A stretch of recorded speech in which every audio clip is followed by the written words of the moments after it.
Rebel force has penetrated the shield and landed on Endor. This is where the fun begins. A long time ago, in a galaxy far, far away. This is Rebel Force Radio. Your source for the Force. Star Wars news and commentary. With Jason Swank and Jimmy Mack. I've seen Star Wars 500 times. Star Wars #1. This station is now the ultimate power in the universe. I suggest we use it. Now it's time for Rebel Force Radio. We would be honored if you would join us. All right, this week we are all about the Maul. We're talking the Maul series. We're talking the Maul comic. We're talking Maul merch. It's all Maul. And ducks. Yeah, you'll find out. Coming up this week on Rebel Force Radio. Thanks for stopping by and picking up the show this week.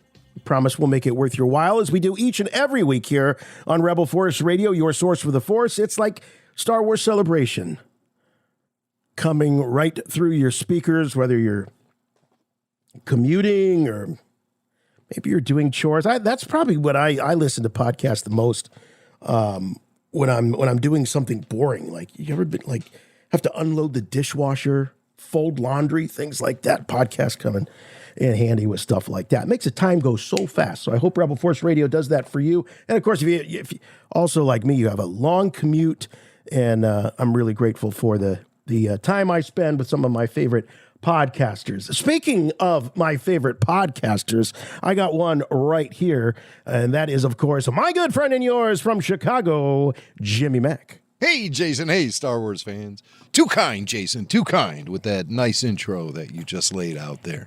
But, yeah, Star Wars Celebration in your earbuds every week. One of the coolest things about Star Wars conventions, especially as far as there's usually a live podcast happening. And Rebel Force Radio is the podcast you want to see live, especially in May, as RFR returns to Cleveland for the Mandalorian and Grogu after show live Saturday, May 23rd in Cleveland at Playhouse Square. Beautiful theater complex, and we're going to have a beautiful theater within that beautiful theater complex where we will be performing a beautiful podcast for you. The whole thing is going to be beautiful. A lot of beautiful. Beautiful. And so we want you guys to join us May 23rd, because it'll be the day after The Mandalorian and Grogu comes out. We'll be giving you our full breakdown of the film it's like a first blush breakdown. But maybe we'll get into screenings before the live podcast. I hope we do, because when we've done live podcasts in the past, immediately following a screening of a new Star Wars film, I draw a lot of blanks. Yeah. And I stop the show and I have to ask everyone to explain to me what happened in the movie I just saw. So wait, what happened in that scene again? Hey, dummy. But that's why you have to see Star Wars 500 times. So then all of your opinions and comments just flow naturally. But that first time can be so overwhelming because you're jamming all this new lore in and all of these details and fresh characters and fun things like that. Listening to myself talk about it, I'm starting to get really pumped up for The Mandalorian and Grogu. It's been too long since we've had Star Wars in the theaters, and it's happening in May. So we want you to join us. Yeah, so look for tickets to go on sale next week. So it should be up at the on the official website for Playhouse Square on Monday. That's Monday the 9th. So you'll see it appear on the website. And then on the 10th through the 12th, tickets will be available via promo code to Patreon supporters only. So that promo code will be posted in the paid tiered section. Hopefully that's something we can control, Jim. I don't know if because I know there's some what do you the people hanging around for the freebies there on Patreon, the freeloaders. There's plenty of that. Well, there is a way you can join us on Patreon for free if you just want to sort of dip your toes into the water and stuff. But no, this information, ticket information, will be made available only to our Patreon supporters who are supporters of certain tiers. Yeah. Yeah. Right. So you can drop in for the month. Make sure that you get your pre-sale. So it's as easy as that. The pre-sale will be March 10th through the 12th. That's Tuesday, Wednesday, Thursday, and then public on sale March 13th, that Friday. So all that's going to be happening next week. Tickets going on sale official.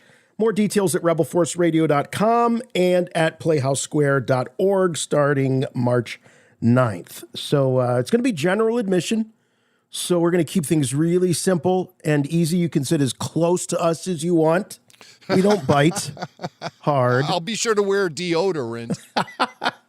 And those doors will open at 5:30. We'll be starting the podcast at 6 p.m. sharp.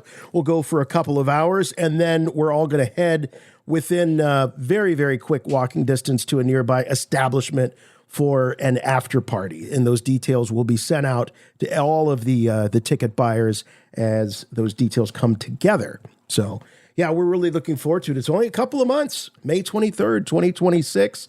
There will also be some information about a sort of informal hang that we're going to have around a Mandalorian and Grogu screening on the Friday before, on May 22nd. So if you get into town early and you're able to make that would be great. There's also going to be there's going to be a deal on hotel stays right there across the street from the theater. So we're hoping to get a block of rooms from the theater where we're podcasting from, not the movie theater. Yeah, right. Yes. The movie theater you're going to have to Uber to. Unfortunately, there's not a good movie theater downtown. Lots of theaters, but not really a great multiplex, that's going to be playing this movie downtown. So that's going to be, you're going to have to go out to the burbs for that.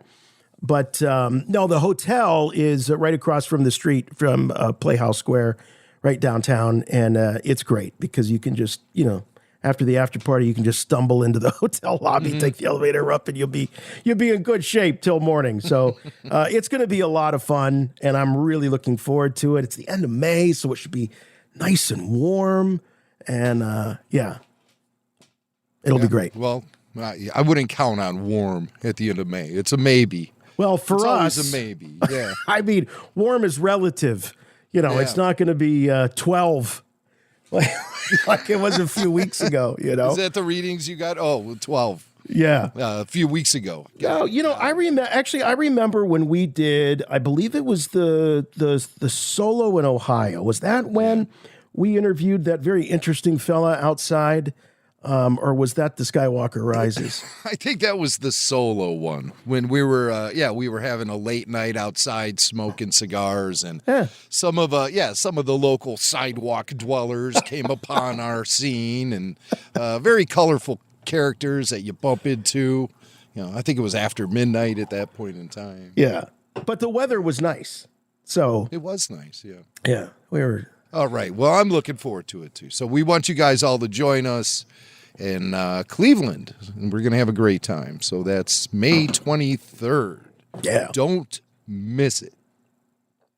All right, here we go.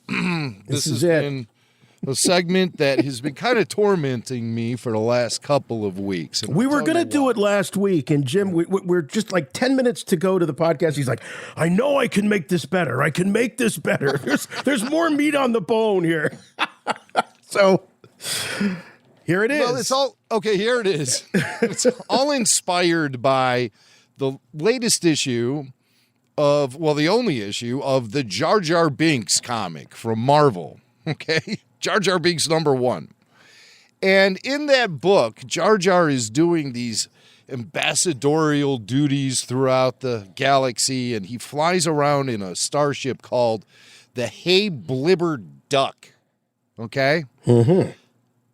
And, of course, that's an old joke in Star Wars about ducks actually existing in universe. It all started back in December 1976, even before the movie ever came out, with the Star Wars novelization for the original film. Written by George Lucas, but ghostwritten by Alan Dean Foster.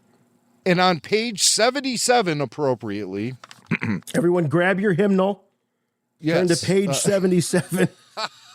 in I picture all the. I picture the Book of Wars. I picture all the RFR listeners grabbing it right off their shelf within arm's length. So this is Obi-Wan Kenobi talking to Luke Skywalker in his hovel. And he says, I understand you're quite a pilot yourself. Piloting and navigation aren't hereditary, but a number of things that can combine to make a good small ship pilot are. Those you may have inherited. Still, even a duck has to be taught to swim. Luke's reaction, naturally, as a guy who grew up on Tatooine, where there's no water or lakes or ponds or anything, says, what's a duck? And then Ben says, never mind, you dummy. But so ducks in Star Wars, that's a thing. Ducks. Right, canon. and we're not talking about just the word duck. Yeah. We're talking about the creature that the animal that swims. So it's exactly the description fits our own use of the word. The feathered fowl that we see on planet Earth is actually in Star Wars, and so big deal. I mean, humans are in Star Wars. They're from planet Earth. Why can't a duck, be part of a galaxy far, far away? It's fine. It's fine with me. It looks like, when you look at Jar Jar Binks, it looks like someone got a little, with a duck, got kind of too close to a duck.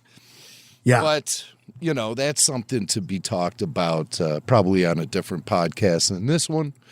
But we have ducks in Star Wars. And then I went down the rabbit hole, okay? There actually is canon mention of ducks.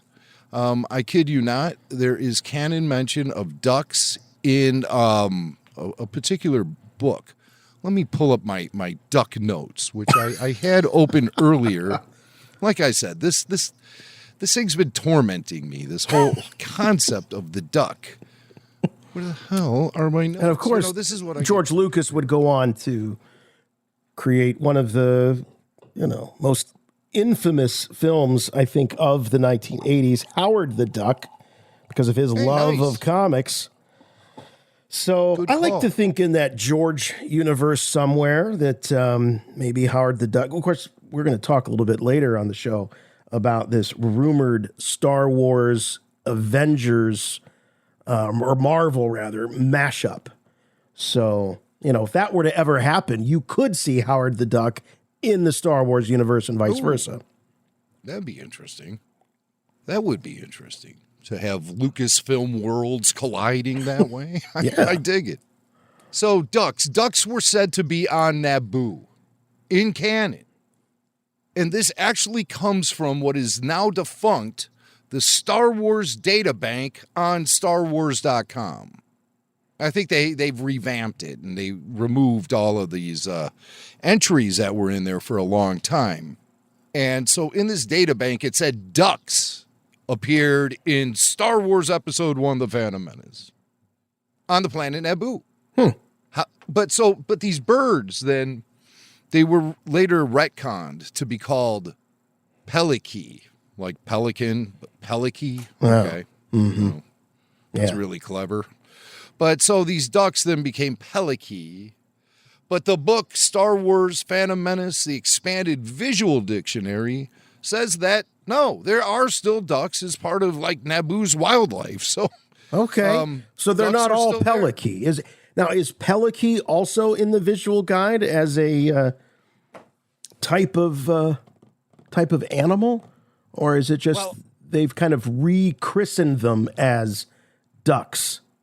Despite we'll have to research that. Okay, all right. Well, we have our team working on it. So I told you this thing had legs, right? Well, the thing's just like it's tormenting me. I didn't expect that question, but that is a good question. I think Peliki is also in that same visual dictionaries. Okay. Also in Phantom Menace, there's a starship, and I sent you a photo of it, Jason. Yeah. It's the star. Oh no, I'm sorry. Yeah, this is Yeah, Phantom this Menace. is It's it, from yeah. a deleted scene from the Phantom Menace.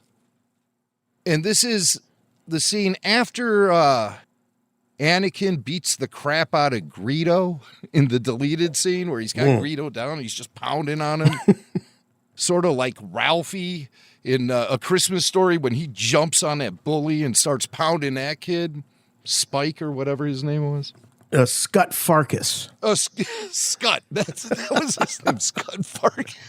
Greedo is the Scott. Scott was too good for him. He had to be Scut, I guess. Scott. Greedo is the Scott of Star Wars. And so, yeah, Anakin's just pounding away at him. and then Qui-Gon comes over and says something to Anakin. They have a little back and forth. You know, like Qui-Gon teaches him some lesson. You know, what's going to be achieved by beating the crap out of Scott Farkas like that, Anakin? I didn't do mine. I was expecting the Liam there. It was almost like an Alec Guinness. Guinness. Qui-Gon warm up, you know. Yeah. Okay. You know, All it's right. the oh yeah, sure, you know. Yeah. Right. Yeah. Yeah, but I didn't do it, so whatever. I kind of phoned it in. Maybe next time, pal. Maybe next time. So you have after that moment happens, Qui-Gon and Anakin start to walk out into the sand dunes to go to where they parked their ship, just outside Mos Espa. And you see they're walking past this big, huge ship that's parked there. That ship is called the Dusty Duck. Dusty Duck. And Jason has a picture of it up on the screen. I do. For our all access supporters. There it is. And it does look YouTube dusty. audience, whoever's watching this. That is the Dusty Duck. And I don't really, I guess it looks kind of like a duck body a little bit as it's parked there. Yeah. Like Could the be a feet, duck. has like the little legs and like the, kind of has duck feet a little bit, I guess, but. So, I mean, if you're going to name a ship the Dusty Duck, then obviously ducks exist in your galaxy. Sure. One time when I think things got mixed up is that I saw through some of my research, some people were saying, yeah, in the original Dark Forces video game, they make a reference to a duck.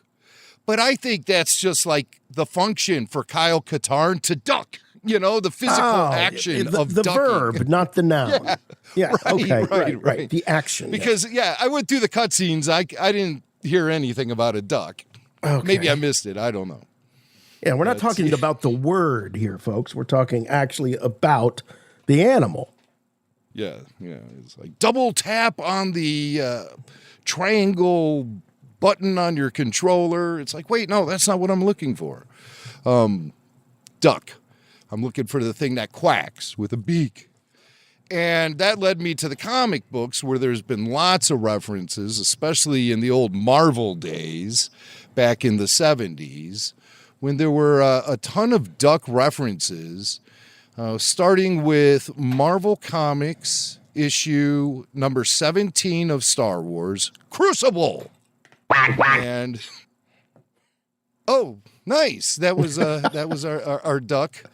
That's our star duck, we call him, and he's joined us to comment. Oh, thank you, Duck.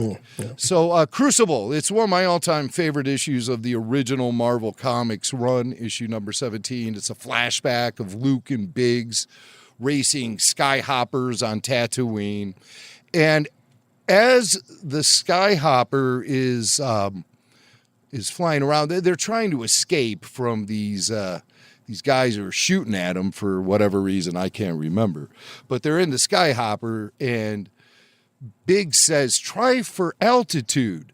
And we're a sitting duck for their long-range blasters. So there's a duck reference right there. And Absolutely. Going all the way back to August 22nd, 1978, which was the publication date for Crucible. All right, moving on. We have Marvel Comics Star Wars Annual number 1, originally released December 12th, 1979, where you have stormtroopers under fire. One stormtrooper, he's just getting He's Yeah, just look at getting this. Pelted. Wow. Pelted with a hail of laser bolts. He says, "Wah, blaster fire, yeah." And that's his famous last words. And then his stormtrooper buddy says, "Take cover, man. We're sitting ducks out here in the open." Once again, sitting ducks. Sitting ducks. What were my husband's last words? Well, Yerg. Do you know what that means? Is it like rosebud? There's some meaning behind it. Yeaagkh. Oh, that is a K in there. Oh my gosh. I mean, like I said, he's just being pelted with blaster fire, and that's it for him. On a very well-kept lawn, I must say, wherever this is happening. That is green and clean. Yeah, they really take care of their stuff. So, and then the last example I have of a duck mention in the old Marvel comics is Star Wars number 52, To Take the Tarkin, October 10th, 1981. And it's a scene of Chewie and Han flying in some kind of starship, being pursued by a couple of TIE fighters. And he says, "I know, Chewie, we're sitting ducks, but what can I?" And then that's the only panel I got. So. Oh, all right. So this being a sitting duck, so this is, we've seen now 3 instances of this. So this is a phrase that is used within the Star Wars universe. Again, confirming that in order for something to be analogous in this way, it has to exist. So there you go. It's said that the actual phrase IRL first originated like in the early 20th century by hunters who were, I mean, literally talking about, "Hey, look, there's some sitting ducks. Bam, bam, bam." That was easy. But then as time went on, it really started to gain popularity during World War II in the 40s to describe easy to attack military targets, targets that are very vulnerable and defenseless. So, and then, nowadays it's a pretty common phrase people use often just in regular conversation to refer to a person or an object that's easily targeted. Yeah. Vulnerability. Yeah. Vulnerable. Yeah. Sitting ducks. Yeah. Thank you. But, and then of course it was mentioned in Star Wars: The Phantom Menace when Captain Panaka screams out that's about right. being sitting ducks. Remember that? Yes. He says that. Do we have that clip? It might be just audio. I don't remember. Oh, here it is.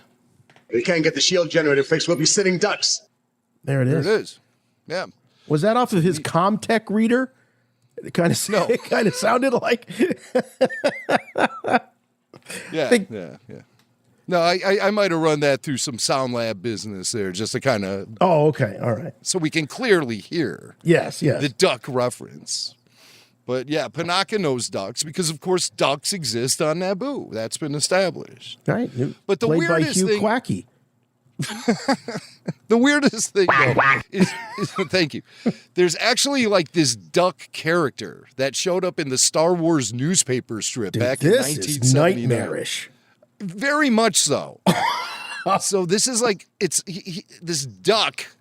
It's just like a humanoid duck with feathers and a beak, and it's very bizarre looking, and it's like a rebel informant on whatever snow planet they're on, and I think they're on Kessel in this particular issue or comic strip, whatever you want to call it. And this thing talks to Han. It is creepy. Han.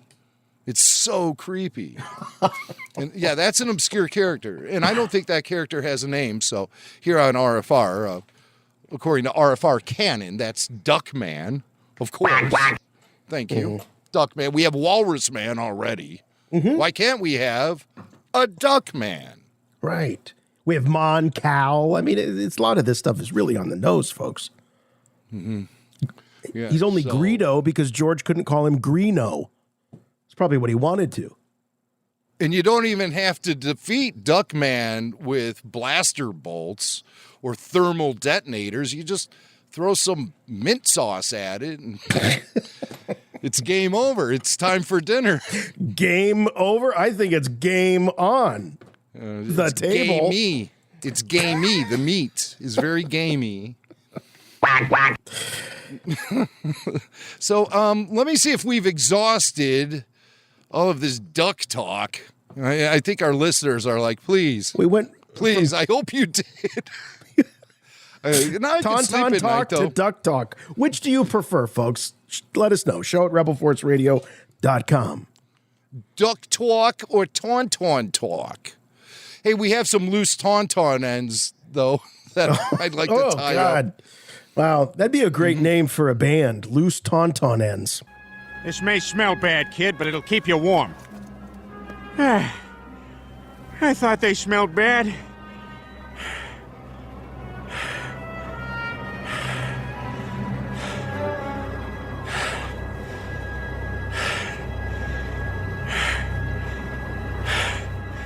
On the outside. Rebel Force Radio. So last week when we were talking Taun, I brought up the Hamburglar. And it just sort of came to me that I always believed that the Hamburglar and the Tauntaun sounded alike because of that Robert. Yeah. Yeah. let me hear you do it, Jason. Robert. So I went back and, they haven't really made these McDonald land commercials and characters part of the McDonald's scene throughout most of the 2000s. Yeah. It's been largely retired. They bring back Grimace every once in a while for some like really weird fetishy reasons. You know picked what I'm up saying? on that too? I do. Yeah. There is something perverse about just singling out Grimace. You know, when he sort of makes sense when he's there with like Ronald and the Hamburglar and the birdie thing, and but by itself, it really sticks out in a weird I think way. the New York Mets adopted Grimace as a unofficial mascot at one point, and you'd see pictures of guys dressed up as Grimace on the subway after a Mets game, and people doing just vile things to Grimace on the subway. Yeah, well, then the purple milkshake, the Grimace shake that they had. Yes, that was all the rage a few years ago. Went totally viral. But the Hamburglar has been largely forgotten. Yeah, I think he sets a bad example for the kids because Hamburglar steals and stuff. I mean, but he's a criminal with a heart of gold. Yeah. And sesame seed buns. But I don't want to talk about Hamburglar's anatomy. I want to talk about Hamburglar, and he evolved throughout the years from what I discovered with my dive down the rabbit hole of the McDonald land characters. And the Hamburglar I remembered from the 70s, he went through some evolution in the 80s and 90s. Sometimes he spoke and you could understand what he was saying, and he had this cute high-pitched voice. But he was really menacing in the 70s, I felt. And he made this sound when he would run around, and it reminded me of the Tauntaun. So here's the Hamburglar from a McDonald's commercial in the 70s. Wow. I got to hear that again. That's real close. That's how the dude spoke, huh? Yeah. I barely remember. I remember the McDonald land commercials a lot, but Hamburglar, I don't ever remember him talking. It was always Ronald or Bertie, or they'd go, "Oh no, the Hamburglar," and he'd be over there in the corner. That's crazy. So naturally, I had to take the sound of the Hamburglar into the RFR Sound Lab and mash it up with the actual Tauntaun, making that famous sound, just to see how they match up with each other.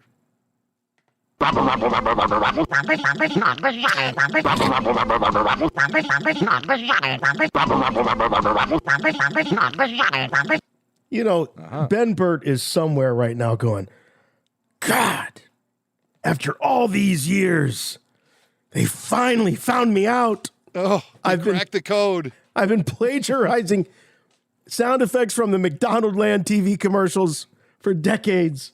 Yeah, oh, no. I have no idea how influential the grimace was to George as he was writing the first draft of the original film. But so there you have it, the Tauntaun and Hamburglar, separated at birth, perhaps. Perhaps I see kind of similarities between the two of them here on this. Actually, yeah. This photo you have up on the Yeah, split similar screen. dental work, I think. Yeah, at least that. At least they have that. So, but so we can put that to rest. You know, I would say maybe the Hamburglar inspired the sound of the Tauntaun, but we can't confirm it. We'll have to ask Ben Burt someday. And I'm sure Mr. Burt will be more than happy to call security and have us removed the second we ask that question. Again. So, again.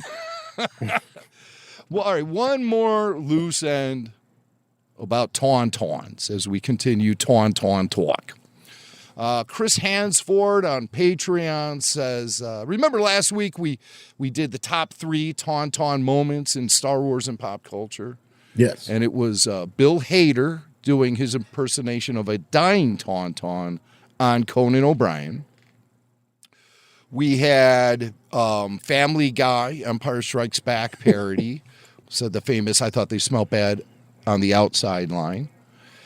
And then we had Robot Chicken, the kid confronting George Lucas at the convention cosplaying as a Tauntaun. Rabble, rabble, rabble, rabble, rabble. You're George Lucas. Just like in the movie. So Chris Hansford says that he protests. I protest the top 3 Tauntaun moments in pop culture. Cartman rides a Tauntaun in season 16, episode 14 of South Park. How could you guys have overlooked that great moment? So Chris suggests we go to look at that. I have a quick little video clip here. I think I know what's It's very bizarre. It's very bizarre. There's some saucy language in this one too, just in case anybody gets put off by that kind of thing. But I had to leave it in to preserve the integrity of the clip and Tauntaun talk in general. So I'm sorry if you guys are offended by my purity, but that's just how it's going to have to be. Yeah. Okay. So we have a clip. Cartman is, he somehow has gotten himself a meeting with the top dog at Disney. You know who I'm talking about. Mickey Mouse himself. The top dog is a mouse? The top dog is a mouse. And more like the head cheese. This has something to do with voter fraud in the Mitt Romney Obama election, and somehow Cartman has acquired the ballots, and Mickey wants the ballots because it has something to do with the Chinese wanting to take over Star Wars. This sounds like a dream I had once. I don't know. I think the clip just sort of stands on its own, so let's give it a watch. I want a part in the new movies. Well, then, why didn't you just come to me in the first place? If you want to be in the next Star Wars, I'm your guy, huh? I get to be Luke Skywalker's son, and there has to be a character called Chewbacca. You can be Luke's son, you can be Han Solo's son. I don't give 2 shits in a popsicle. Really? Well, then, I suppose that making the votes public is the right thing to do. I can get the ballots for you. But if I'm going to smuggle them here, I'm going to need a blaster and a tauntaun. Sure thing. I got tauntauns coming out my asshole, huh? I'm sorry about that, ladies and gentlemen. Yeah. Mm-hmm. So is this pre-Disney acquisition? No, it would have to have been very shortly afterwards. Okay. All right. So because George signed on the dotted line. God, that was 2012. It seems like yesterday. Yeah. That was 2012. So right. That was 2012. That would have been that second Obama election. Okay. Yeah. Okay. So this is like super cutting edge happening right, on the because if you think about it, the election day is usually that first Tuesday in November. Yeah. George signed on the dotted line with Bob Iger on October 30th that year. Holy cow. So these guys whipped this thing up in a matter of days, hours. Yeah. Yeah, they're pretty famous for that. Their speed to market to stay topical is insane, unlike any other TV show. Now, granted, it's not the best quality animation, so they cut corners. But hey, it works. It works. Yeah, it's amazing how speedy quick you can be with the crudest animation on television today. Yeah, and maybe of all time. Maybe. Yeah, I mean, those early South Parks are just a hair better than those old. You remember the old motion comics? Mm-hmm. Yeah. Just like their legs would go, But there's South Park and there's Cartman. Look for him coming up in the next Star Wars film as Luke Skywalker's son riding a Tauntaun, and it should be pretty exciting stuff. I'm in for there's it. A shot of Jason has a shot of Cartman riding a Tauntaun in that great moment that RFR Patreon supporter Chris. He demanded a redo on the greatest Tauntaun moments, the top 3 greatest Tauntaun moments. If you guys want to see that sequence from last week, you can watch it on YouTube. We put up that highlight on YouTube, but typically the only way you can see full show video of Rebel Force Radio is on Patreon. Patreon. Yes, Patreon. Patreon.com/Rebel Force Radio. We have a lot of things happening on Patreon this week. Very busy time for bonus exclusive podcasts for our Patreon supporters. Podcasts you can't hear anywhere else. And we released 2 episodes of RFR Q&A this week. The first episode we released was Vader Time with Suds. So Suds, he went to go to Italy to renew his vows. And in his office, he keeps a Darth Vader statue. So while he was gone, his coworkers took the Vader statue out and about in downtown Chicago and in the office building and everything and snapped photos of Darth Vader doing very meme-worthy activities, So it's funny stuff, and Suds walks us through all the photos and explains to us what we're seeing and why we're seeing it and where these photos were taken. There's Vader kind of cross-dressing. Well, if he's cross-dressing as my great aunt, that he has achieved that look. So lots of fun with Suds. We really get to know our VIPs over at RFR on Patreon. Also this week, the return of the Babu Freaks. The Babu Freaks are back. Chicago area Star Wars fans. We get together once a month and talk the wars. This time around, jump-starting fandom is really a recurring topic on the show. Barry is feeling a little Star Wars fatigue. Babu Freak Barry. And this is a topic that might actually kind of hit close to you, Jason, is he really misses the physical media. He wants physical media for all the streaming series. He doesn't like the idea of Star Wars only existing as a file on a computer somewhere. He wants to have that physical media where he can put it up on the shelf and multi-disc set.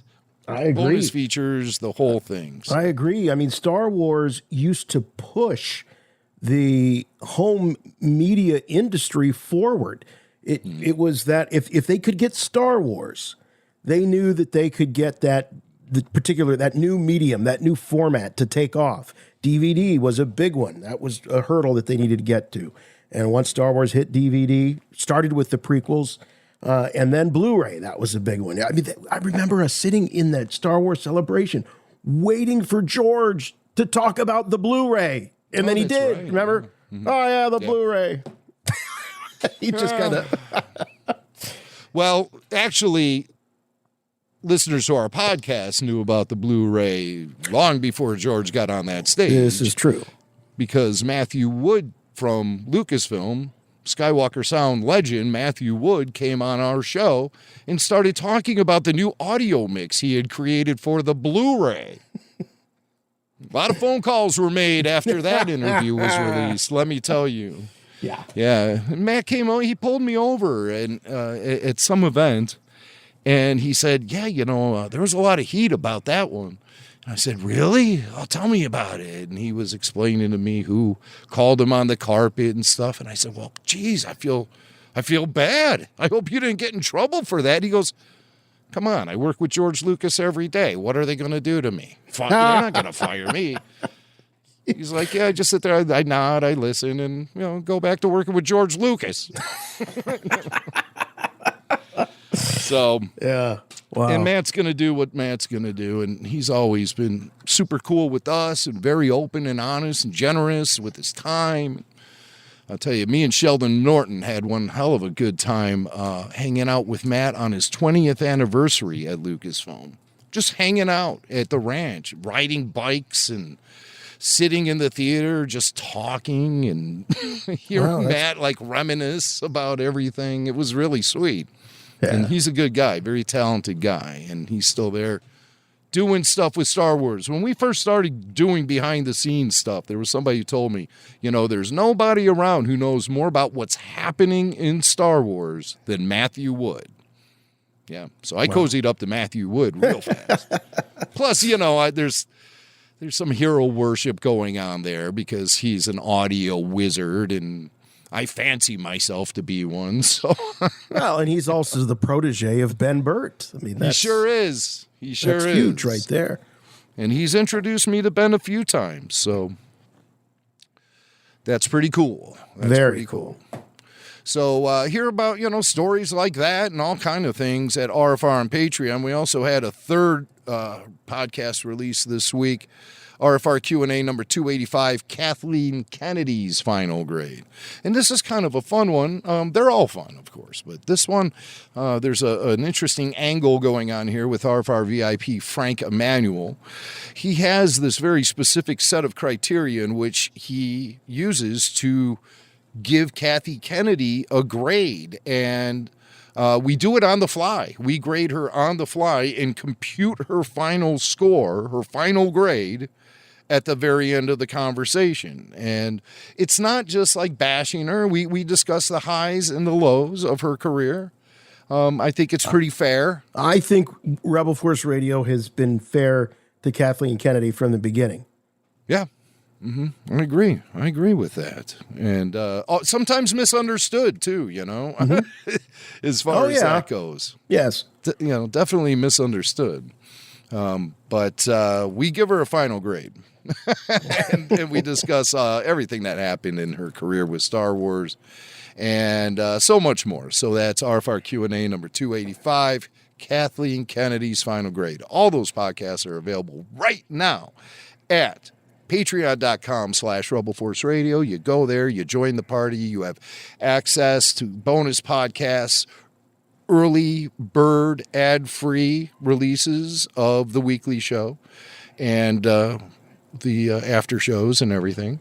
You get access to an incredible community of very welcoming, friendly, and funny and intelligent Star Wars fans.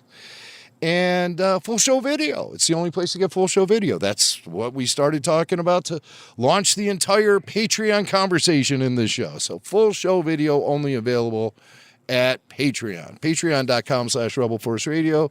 Come and get all that cool content and support your favorite Star Wars podcast, RFR, at Patreon.com/Rebel Force Radio.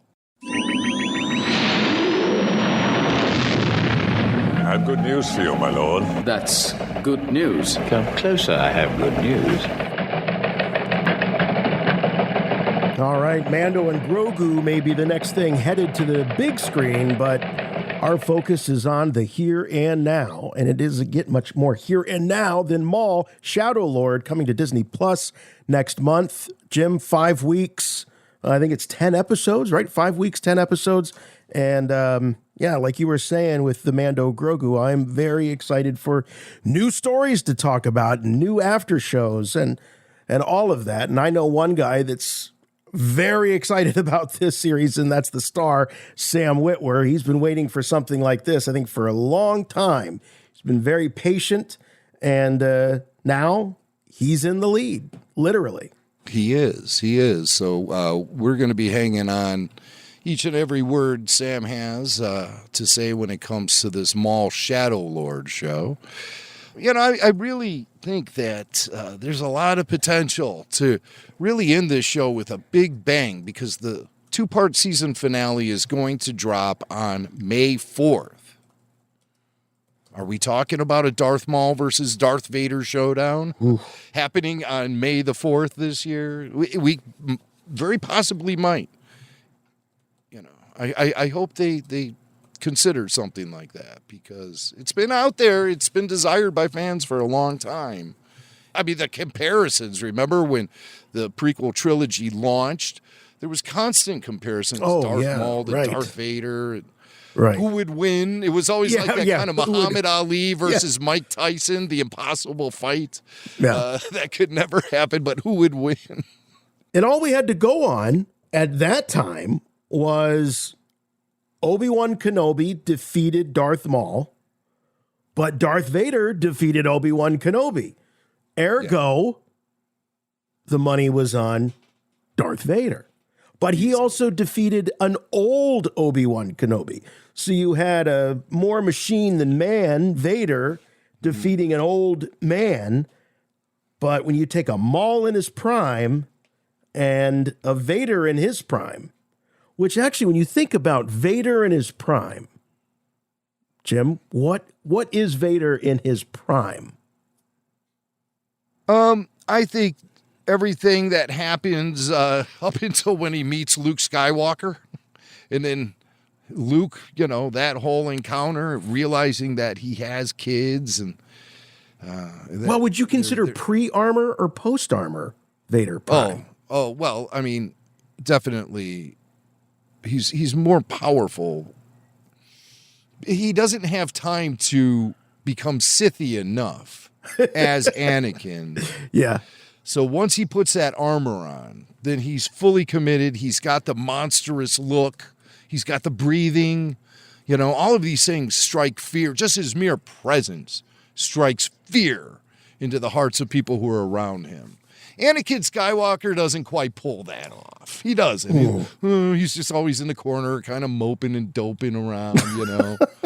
I like to fix things. So you're not scaring anyone, pal. Darth Vader comes walking in here. He's all like choking people and okay, all right. So, but you always get this sense, and not necessarily in the films, but you get the sense that maybe Palpatine would have rather had a fully human Anakin Vader than the sort of hybrid half droid that he ends up with. But for your money, you're saying, no, give me the part man, part machine. That's where the real power comes from. Yeah, Anakin has to try to scare you, you know? Vader just does it, just by being himself. Just walking into the room, you're suddenly like, oh my God, look at that guy. What the hell? Anakin walks in the room. He's kind of like this sort of teen idol, kind of dreamboat sort of. George saw him as James Dean. Yeah, James Dean, whatever, you know. James Dean's cool and everything, but he doesn't really scare you. No. But Darth Vader walks in, you're running out that room, you know. Anakin Skywalker walks in, you might hang for a little while. Sure, that robot hand of his is a little off-putting, but, you know, hey, people have prosthetics, and I don't judge them for that. Okay. So definitely Vader. Okay. All right. Anakin could have grown into something really creepy and scary And I guess he did, and that was Darth Vader. So I definitely prefer my Vader fully armored with a black cape and a very loud respirator. That's how I like my Vader. All right. So, But you do think that he's weakened by the head screw that happens once he becomes aware of Luke Skywalker's existence. Oh, yeah. Instantly. Yeah. Instantly. Because then the rebirth of Anakin begins. And now he's conflicted. And the Emperor, he takes note of it throughout the original trilogy. He calls him out on it in both Empire and Jedi. And he's just not focused anymore. You have peak Vader happening in the period of that decade leading up to the rise of Luke Skywalker. Yeah, I think so. All right. So, but Darth Maul versus Vader Anakin had more potential. But once that armor got put on, now he is what he is, and he's a monster. So right, that works for Sith Lords. So it would be interesting, like this now. If we think about Vader versus Maul, you got Maul that's also now part machine. So back in the day of Phantom Menace, we pictured, this fully, humanoid Maul that didn't have all the trappings of armor and whatnot, but he's got those big legs, and it, does. I guess it doesn't seem to slow Maul down. That's one thing. So they must be like titanium, or something where they're lightweight. But there were moments, or Beskar, right? There are moments, I believe, when the first set of legs that he gets. Yeah, the first set of legs he gets are like you kind of, you feel the weight of them. And then he gets the ones that he has now. Yeah, the Night Sisters hook him up. Well, Mother Talzin with the magic hooks him up with the legs that she is able to create from all of this debris that's left behind on the Dathomir battlefield. So she fashions the legs for him out of that stuff. And they're unwieldy. They're too big. They're way too big. And he's bumping his head into like starship door hangs and stuff. So then they get picked up. He and Savage are floating out in space in this starship that barely has any life support. They're frozen. They're knocked out cold. And the Mandalorians find him. Pre Vizsla finds him. And so they give him the legs. That's why I say maybe Beskar. But this was before Beskar was necessarily part of the conversation. We didn't start talking Beskar until the Mandalorian, really. Am I right on that? Was Beskar ever in existence? If it was very obscure.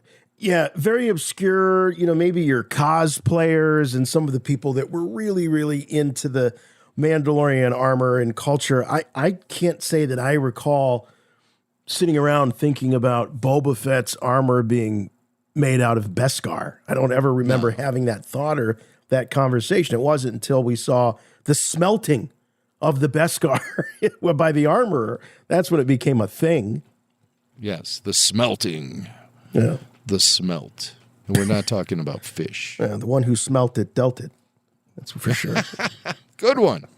So Sam Witwer, Darth Maul himself, voice of Darth Maul, appeared on Katie Sackhoff's podcast. And this was last year, and I don't think we provided any coverage of this conversation when it went down. But I think it's worth looking back at it. It's episode number 56 of Katie's podcast, which is called, she doesn't call it blah, blah, blah anymore. No, that was the old title. I think it's just the Katie Sackhoff podcast. Yeah, or Sackhoff show.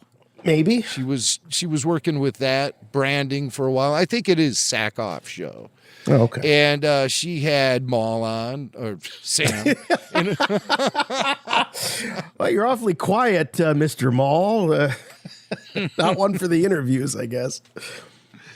And so, yeah, Sam appeared on the podcast. And, with the Maul show dropping in just a few weeks, it's a good time to review this interview. So in our first clip, we're going to, that's some fear that I may have had was like, is Darth Maul going to still be like evil and terrible and mean, Sithy in this show, even though he's not Sith anymore?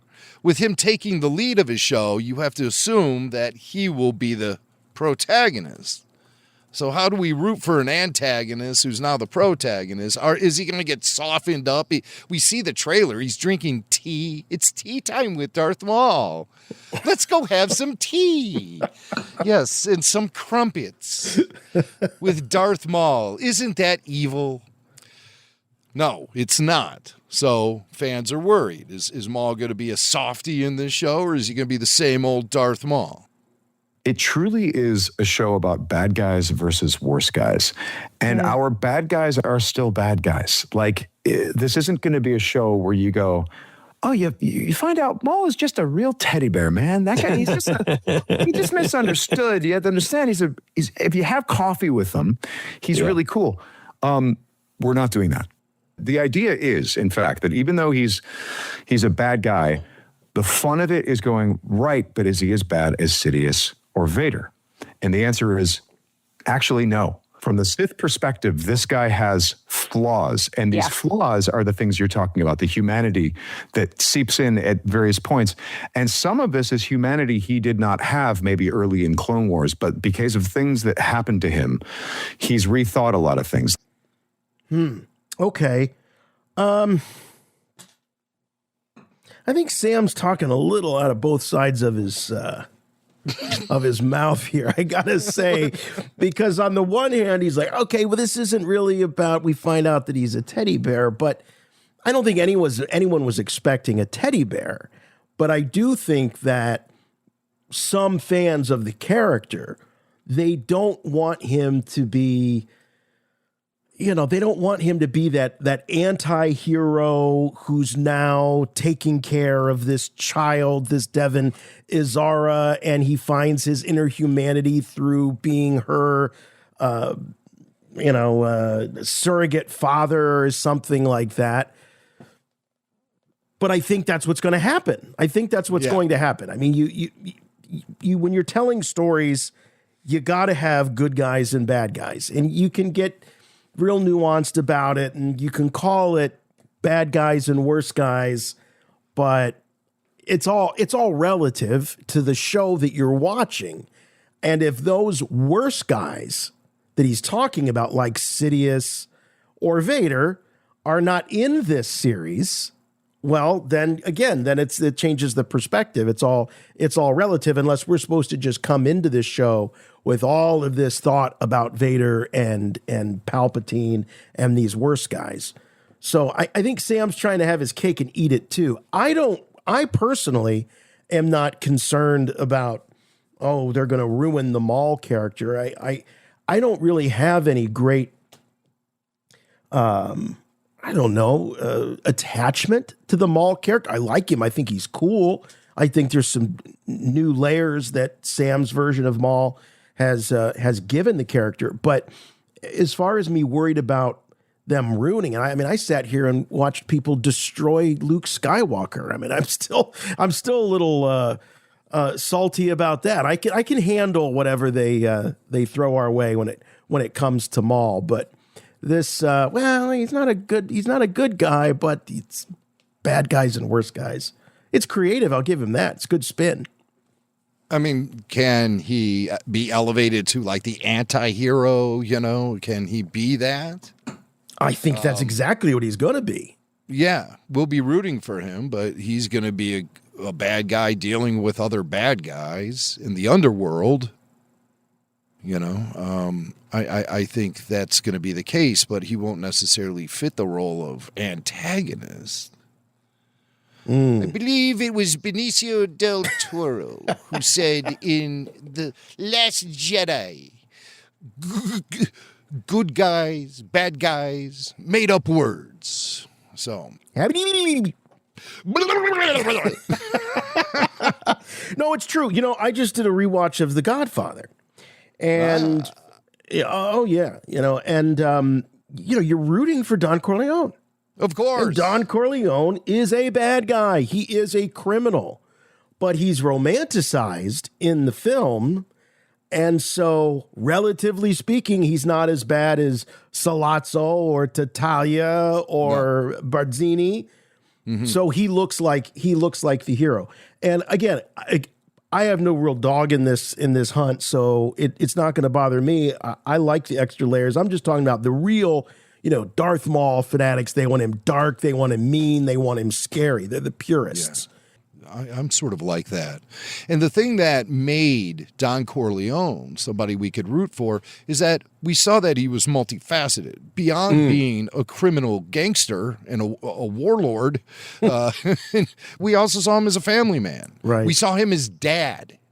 Yes. And maybe that is kind of something that the Maul character will be doing to appeal to us. So we root for him, is he is establishing kind of a family connection with this young Twi'lek Jedi or Force user. Jedi, I think we've seen her wielding a blue blade. That would make her a Jedi more than just a common Force user. She's actually been trained in the skills of the Jedi arts. Again, I did not do the, oh, yeah, sure, because, you gotta get right into the mic swing, Oh, yeah. But those are the tricks. Those are the secrets. I'm pulling back the curtain too far. So maybe they're going to make Darth Maul more appealing to us, so we root for him more because he has this connection with the girl. So it gives him a family now. Now Darth Maul has. I mean, he did have a brother. He had a what? And I believe Savage Press, the fallout of his death will be something that gets addressed in this show. I believe I heard that somewhere. Yeah. Is that you, brother? Rebel Force Radio. Your source for the Force. Sam continues to talk about Darth Maul and where his head is at during Maul's Shadow Lord with the Empire out there. Was Darth Maul think of all of that? The Empire. Was Darth Maul on board with that? Was that part of the grand plan from the beginning, all the way back during the Phantom Menace era? Or did it surprise and shock Darth Maul that happened? Well, Sam talks about it quite a bit here in this next clip.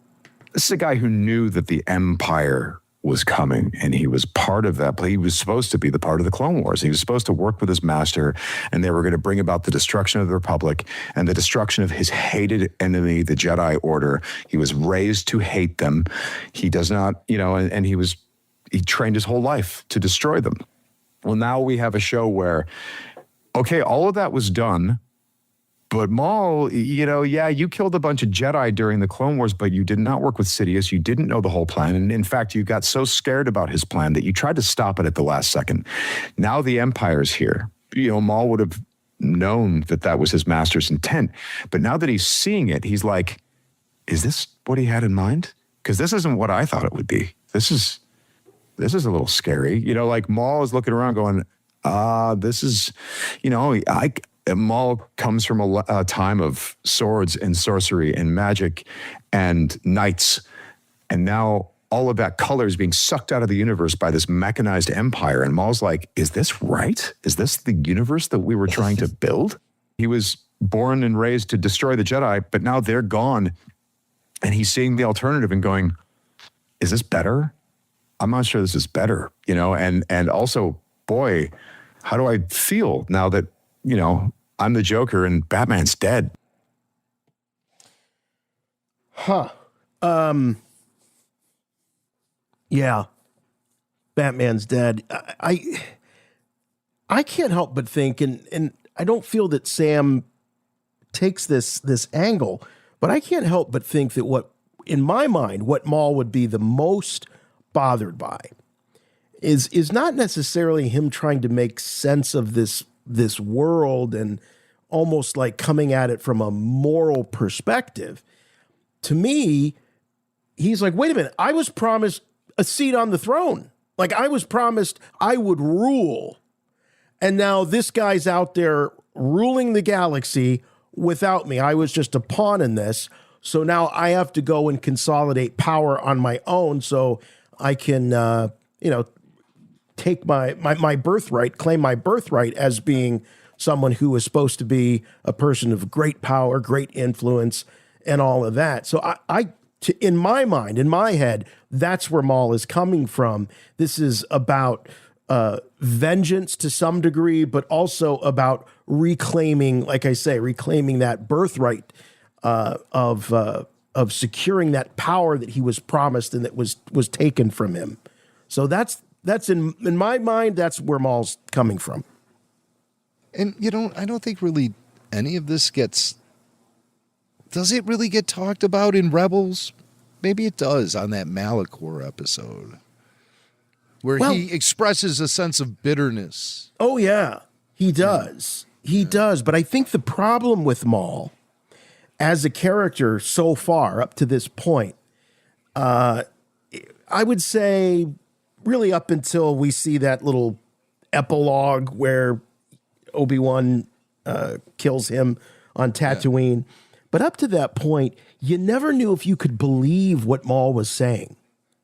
Like everything Maul did was manipulation. So even when he would be lamenting things, you'd be like, yeah, is that really what you're thinking or how you really feel about it?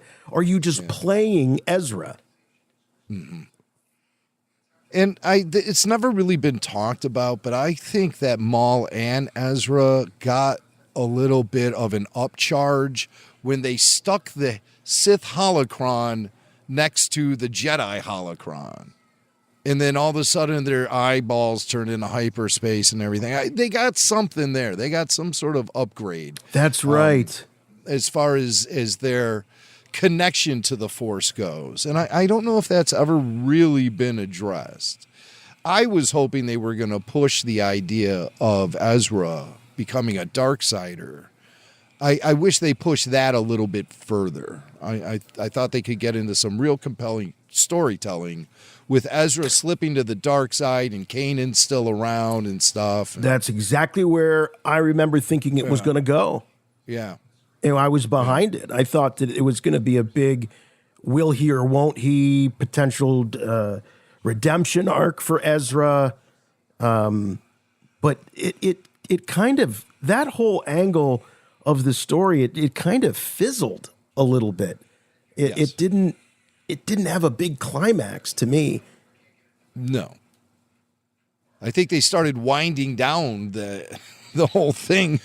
In season 3, I think they realized that season 4 was going to be the end of it, and they really started to focus more on wrapping up big storylines. And maybe pushing Ezra to the dark side would have consumed a lot more time than they were willing to commit. And also maybe they got cold feet about the whole idea too. Pushing him to the dark side. We got to bring him back. Can't have him be Darksider. So Sam, who always has a lot to say, talks about some of the side characters we'll be seeing in Maul Shadow Lord. There's a lot of new characters in this show. So you have characters who are absolutely far more moral than Maul that get caught up in some stuff, sometimes, in fact, with him. And the interesting thing is, can they work together? How do they work together? Do they not? Do things go wrong? It's a very tension-filled story. Okay. So now I think we're going to get into the first issue of the Maul comic that leads into all of this here in a minute. But I have this feeling, and maybe this will be confirmed, Jim, when you kind of walk us through the story. But I have this feeling that the police there on that planet is it Jack? Starts with a Janix. Janix, that the law enforcement there is going to have to pick the lesser of evils, and that Maul, I feel like either Maul is going to be the greatest evil, or Maul is going to be the lesser evil. Based on what Sam's saying there, it makes me wonder if Maul's going to be the guy of all.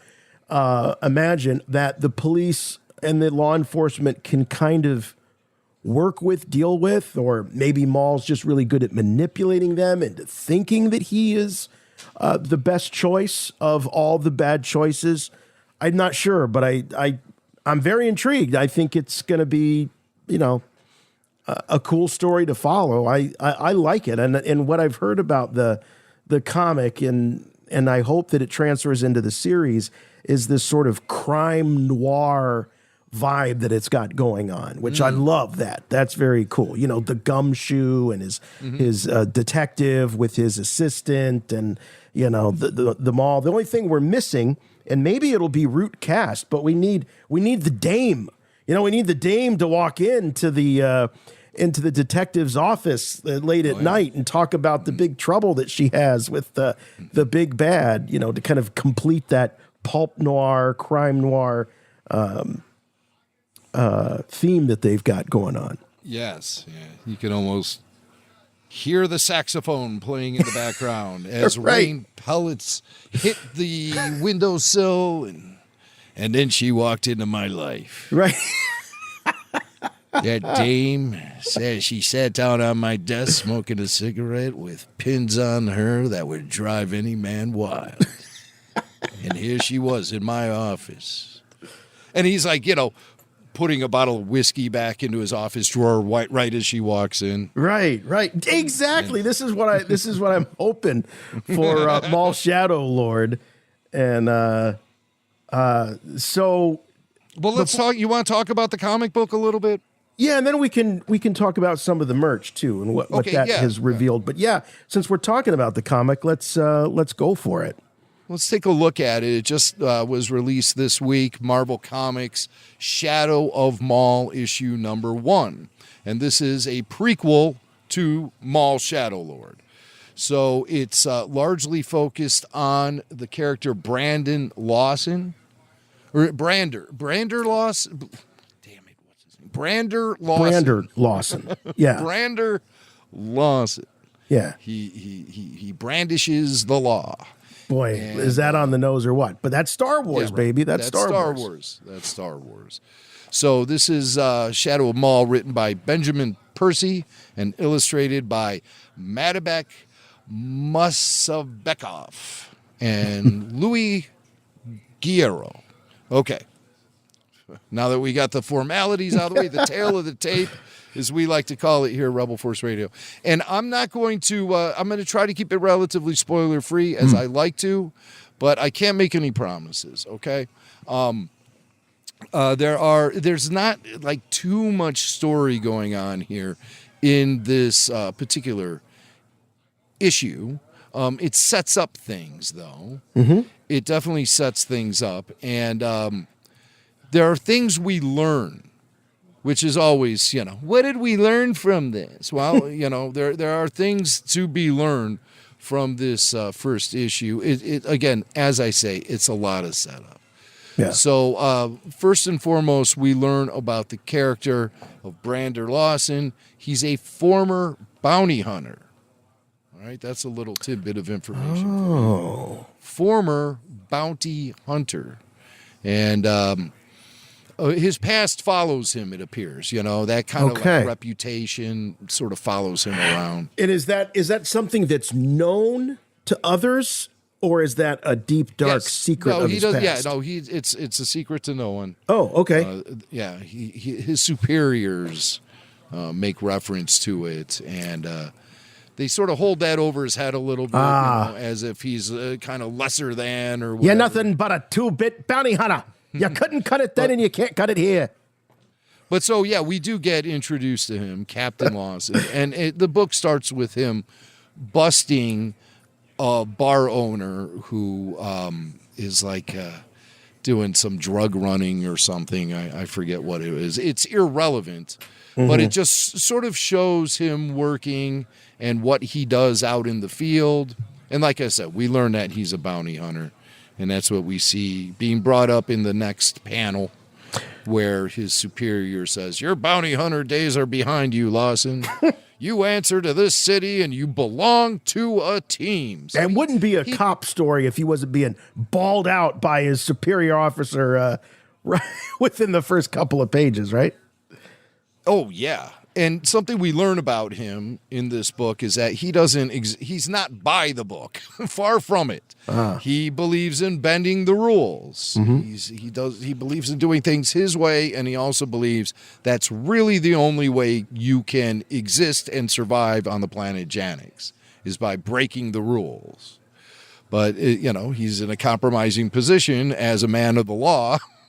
Right. We know what happens. But to those sometimes guys. it takes an outlaw to maintain the law. Like that's throughout history we've seen that from, especially in Star Wars. Just look no further than Luthen Rael, right? Who basically was being cursed by becoming the enemy that he was fighting, right? By having to use their tactics and thinking like them, and it cursed him.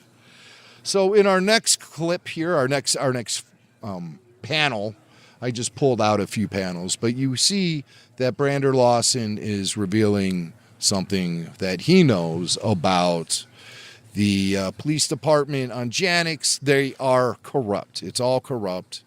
Everything is corrupt. So I thought you were going to say he reveals that he likes the same tea as Darth Maul. Oh, they start drinking the calf right in the first page of this this comic book. It's like, got to get the calf flowing. Calf. My God. You can tell that all these writers and illustrators are all just coffee addicts to the core. They have to include it in everything. But I'm getting Andor vibes off of Brander Lawson, not unlike some of the cops we saw in Andor. From the Ferrix guys to what was the core? What was the name of that? That Cyril was associated. Oh yeah. Those cops. Something. The ISB. Well, and then of course the ISB. Yeah, Deidre Mira. Yeah. And, that's right. Cyril was. I forget my acronyms. Some of my Star Wars acronyms. So. Again, getting big Andor vibes from this entire issue, much more so than Clone Wars vibes or Bad Batch vibes. And we know that this show is obviously a direct descendant of the Clone Wars and the Bad Batch. Right.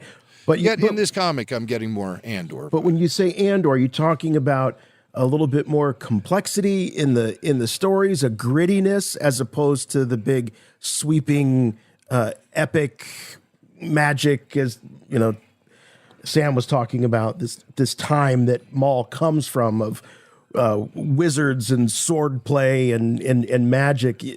This is a much more grounded world here, a more grounded story, you think? Yes. Well, it appears so, at least on this planet Janix. Yeah. So in our next panel, we have Two Boots. Okay. And this guy he's the droid companion of Brander Lawson. He sort of reminds me, as far as his design goes, he's kind of like Rom Space Knight from the late 90s. If anybody remembers that from Marvel Comics. It was accompanied with a toy line. It was Swank, you don't remember Rom Space Knight? Yeah, Rom. Space Knight. Short-lived. Yeah, it was it was a comic book that was really more or less used as a promotional tool for a large action figure. It was like a big, large action figure. Rom Space Knight. He had a laser gun, and he was a robot, sort of. I don't know what his deal was. But, yeah, and it was with the comic book. The comic book went on maybe for a couple of years, where the story of Rom was being told, and kids were clamoring for each issue to be released, lining up at newsstands everywhere. And Rom Space Knight. I'm looking at it, so definitely look it up, folks at home, because, Mac is absolutely right. He does bear us pretty... So I'm looking at the action figure, actually, right here, and it does definitely has those vibes. Now, a question about Two Boots here. did they reveal in this first issue, is he a holdover from the bounty hunter days? Was he palling around with Lawson back then, or is he a newer character in his life? Yeah, I think droids like him are more closely associated with law enforcement on Janix.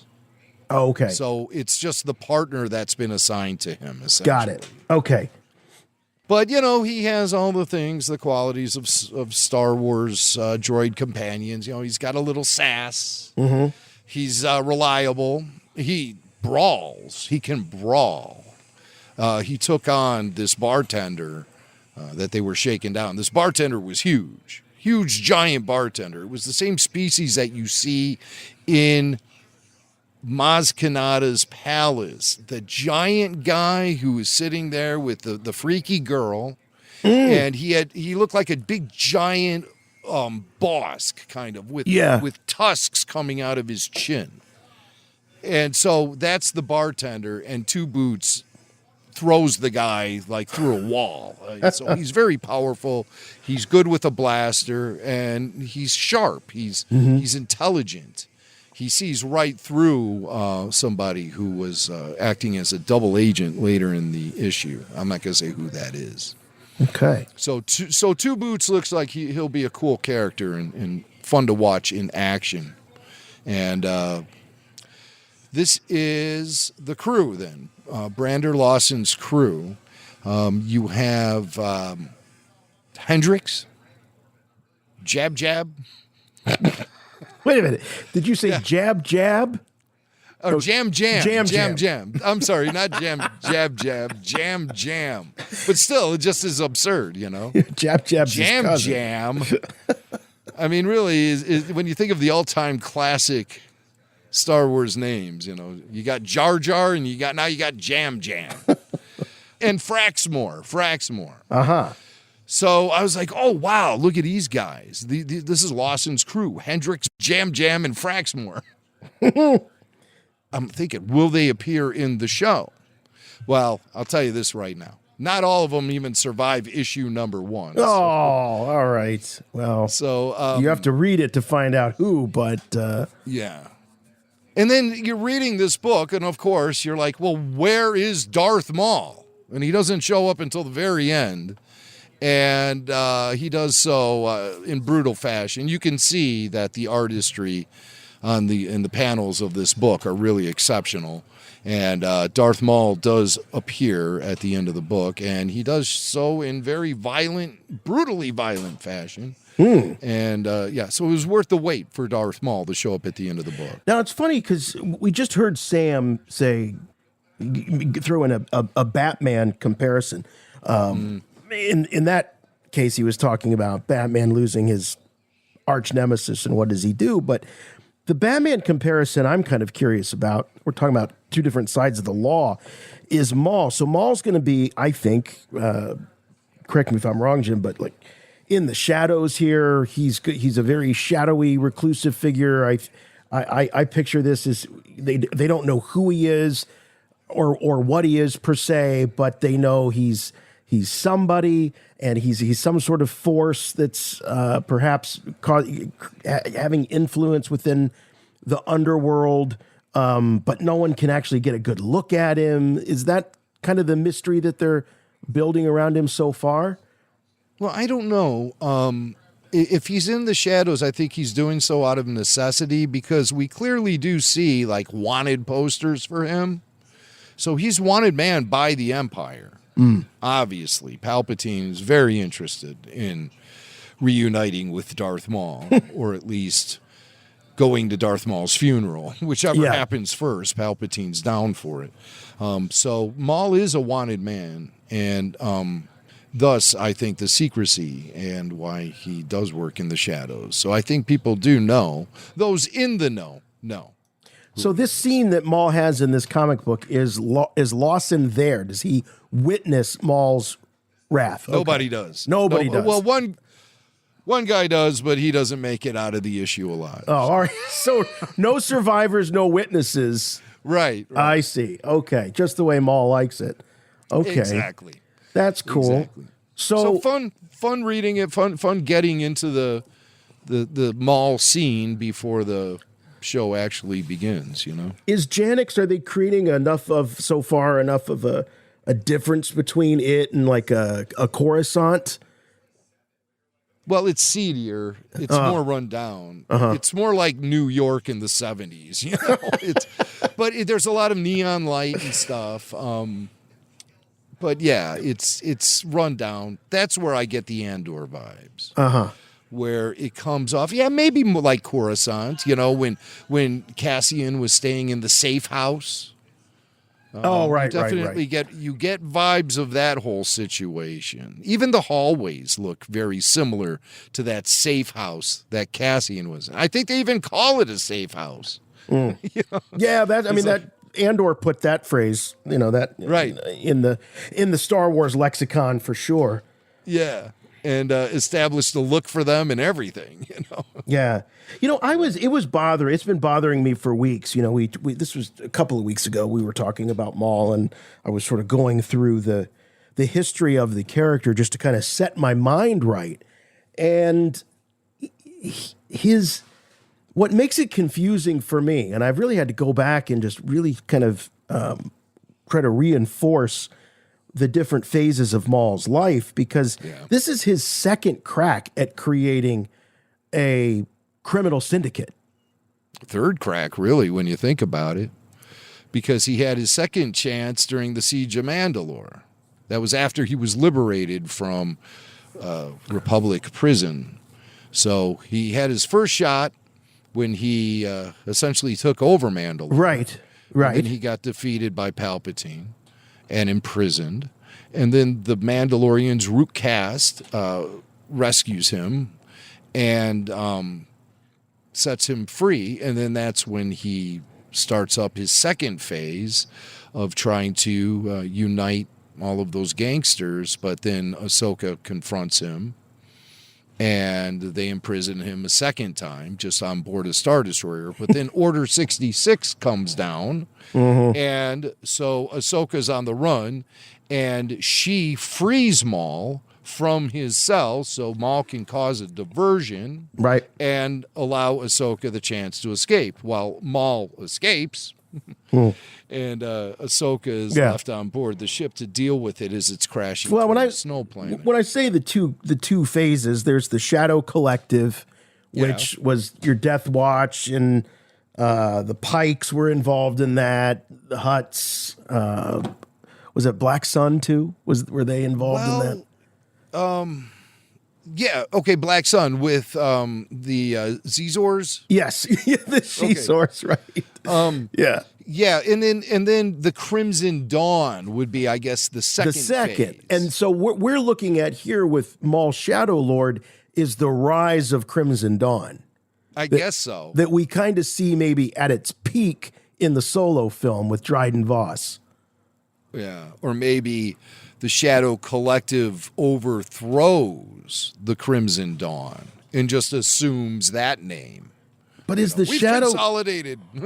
But wait a minute, the Shadow Collective was the first group that he founded, right? Right. So with the Mandalorians. With the Mandalorians. So by this point, they're not a thing anymore, right? Well, he gets together with some of those leaders in the Siege of Mandalore arc.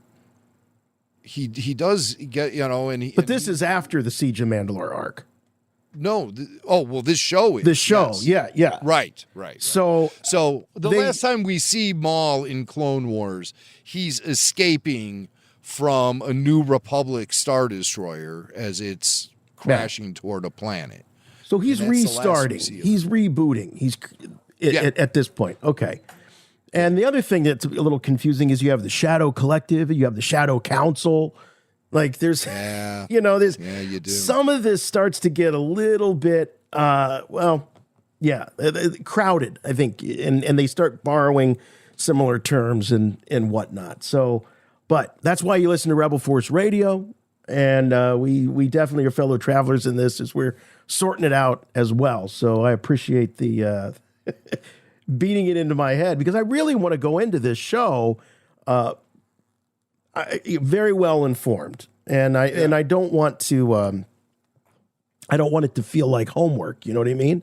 I want it to feel very natural and get the story. And so, yeah. Yeah, I mean, we're jumping around in our conversation about it too, which makes it even more confusing. And people have called us out on it too. They're like, wait, you're talking about wanting to see Maul getting set free from prison in the Maul Shadow Lord show, but that happened before even Clone Wars Season 7. And I'm like, well, I want to see it in flashbacks. That's what I'm saying. Yeah. Right. But yeah, it does get twisted up like a pretzel sometimes, the Maul story. Yeah. So maybe this animated series will really help put an anchor on the whole Darth Maul story and help it really find its place, fill in all the blanks. Yeah. And where does Solo fall into this? Because Right. that's when we know that Maul is the head of the Crimson Dawn. He's the godfather at that point. Yeah. So this show, I believe, needs to walk us up to that point. Yeah. But then how does Maul then? No, because Maul has to end up on Malachor. He has to end up on Malachor. And the way I think he ends up there is he gets defeated by Darth Vader, where he's left barely alive. And for some reason, he finds his way to Malachor and hides out in that Sith temple. But that's where we have to go with this show. That's where we have to go. So we need to see everything happen. From the Shadow Collective to the Crimson Dawn and the disintegration of all of that. And Maul finding himself on Malachor. So another rise and fall of Darth Maul is going to be told here. It's like the old VH1 behind the music specials where it was the rags to riches, back to rags story, But I mean, this character has risen and fallen probably more than any other main character in Star Wars. It keeps getting back up, and they keep dusting him off and saying, well, let's use him for this story. And he was split in half and fell into a bottomless pit. Right. But let us not forget, and we've brought this up on the show before, he is a George Lucas creation, and George wanted to bring him back for the sequels. So George had no problem with the rebirth of Darth Maul. None whatsoever. Yeah. So that's the Darth Maul comic book. It's called Maul. Shadow of Maul. Yeah, Shadow of Maul. So check it out. Get you hyped up for the upcoming animated series. It certainly is getting me hyped up. I like getting to know characters like Brander Lawson and his droid companion, Two Boots, and just getting a feel for the vibe of this planet, Janix, that they're on, and these cops. And it should be interesting to see how Darth Maul gets along with all of them. Yeah. I don't think he's going to get along very well with them. Hey, I'm Ray Parker, I play Darth Maul, and you're listening to Rebel Force Radio. So, Jason, you wanted to talk about some of this let's talk some toys. Merch? Yeah, let's talk toys. I love to talk toys. And, of course, Toy Fair just a couple of weeks ago in New York. And there was definitely some Mando Grogu stuff. There wasn't a lot of Darth Maul. There was actually an announcement today. We'll get to that in just a moment. But as far as Toy Fair, the only thing we really got to see as far as Maul is concerned are these Funko Pops. And you got to leave it to Funko. They usually are like first to market with this when there's new content, new stories being told. And at first, when we were talking about the trailer, and I was kind of making the story up in my head that Maul is this shadowy character and no one knows who he is, and I thought, well, maybe he goes by a different name. Why would he go around calling himself Maul when he's on wanted posters? So I saw this. For those of you watching here, it's down here at the bottom left. So it's a Funko Pop, and it looks basically like Darth Maul wearing a COVID mask. if you can imagine. I mean, the same eye color. The markings are different, but you have to look at it, a little bit before you realize it. So I saw it, and I think I said it to Jim or the council. I said, "Oh, reveal here. Darth Maul has like a code name, or he goes by Icarus." And Mac was like, "That's not Maul. That's a whole other character." We see him in the trailer, and we do see another Zabrak that looks an awful lot like Maul in the trailer. So that's who that character is. It is Icarus. They do look a lot alike. They both have the horns. Icarus's horns seem to be a little further down on his head, and those black markings on the red skin are, enough different. When you got them side by side, you can tell that it's a different character. But at first, I thought that this was some sort of alter ego or alias for Darth Maul, since he was masked up. We don't know why Icarus is masked up. We don't know why Icarus looks just like Darth Maul. Down with the red eyes. But I guess Maul's eyes were red whether he was a Sith or not. That's my guess. That's just a Zabrak, perhaps a Zabrak thing, because this guy has got the red Sithy eyes just like Maul. But I don't know. Is he a Force wielder? We don't know anything about this Icarus character. It's hard. It's hard to tell. I mean, those Knight brothers, I think they do have some sort of Force ability, or at least that Night Sister magic. That's a good point. Okay, that's what we've seen from some of them, the few that we've been around. Right. Icarus, he's using a Gatling gun, which I always enjoy, like one of those old time Tommy guns that had a. That's what I was thinking. Yeah, it's like an old school gangster type machine gun. Yeah, and then we wouldn't have called it a COVID mask prior to 2020. I think maybe we'd think it's like more like a ninja type of. Yeah. To me, it looks like a COVID mask. But yeah, it's a ninja mask. It's definitely meant to. I don't know, obscure, covers the nose and the mouth. So I don't know. The guy sticks out like a sore thumb. It's not going to be much of a disguise. It doubles as the mask. Yeah. And so he's Icarus, and clearly a different character. Yes. And, in addition to the Funko Pops, which they revealed, Maul, Rook cast, Icarus, a second Maul, this one with his hood up, and the Inquisitor that was introduced in the Tales of the Jedi Ahsoka episodes, the Inquisitor they called the Crow. That's the name that they've attached to this Inquisitor. I've heard this a few times.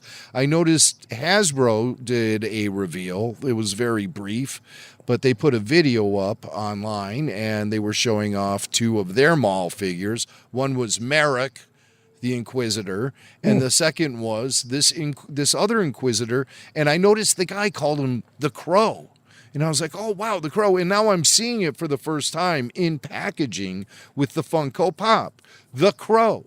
So that's what we're going to be calling this guy, the Crow, not to be confused with Brandon Lee's film. Right. Don't worry, folks. Next week, Jimmy Mack will be here with all of the references of crows in Star Wars. So this week it was ducks. There are none. Next week it will be crows. There are none. No, there's one now, baby. Right here. The crow. Now there is. There is one. What? You're right. and that's not a proper name. That's a nickname they call him because he looks like a crow. Right. And the mask has like a skeleton, like almost like the skull of a bird. So, but obviously crows exist in the Star Wars universe. So maybe I will go down that rabbit hole.